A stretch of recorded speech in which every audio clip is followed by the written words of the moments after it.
kukushindia. Tegemea Yesu leo ili aweze kukushindia. Ya kumwamini Yesu, nataka kukuambia kwamba Yesu anakulinda, Yesu anakupa ushindi, maisha yako yanakuwa mazuri. Weka tumaini kwa wanadamu, kwa sababu maisha yako yanategemea waganga. Mwamini Yesu leo ili aweze kukushindia, maana ndio jina pekee ambalo tumepewa wanadamu linalopaswa kutuokolea kwalo, nalo si jina jingine, ni jina la Yesu. Upo ushindi ndani ya Yesu Kristo. Tegemea Yesu, tegemea Yesu mwanadamu, usiendelee kuteseka wakati Yesu Kristo alikuja kwa ajili yako. Yesu Kristo alikuja kwa ajili yako.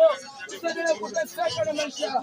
Unateseka na nini baba yangu? Unateseka na nini mama yangu? Unateseka na nini kaka yangu? Njoo kwa Yesu ili aweze kukutoa mzigo. Njoo kwa Yesu ili aweze kukuokoa. Njoo kwa Yesu ili aweze kukushindia. Njoo kwa Yesu ili aweze kukulinda. Usiendelee kuteseka wakati Yesu kwa dhambi. Mwamini Yesu aweze kukuokoa. Ndio jina pekee ambalo tumepewa wanadamu litupasalo kuokolewa kwalo, nalo si jina jingine, ni jina la Yesu.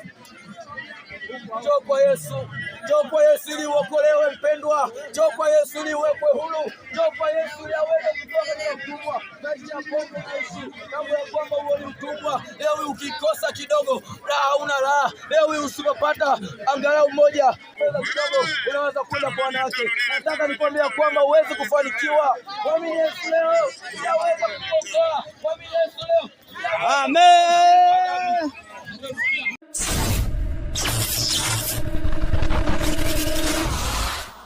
ATOC means All Times Outreach and Training Church.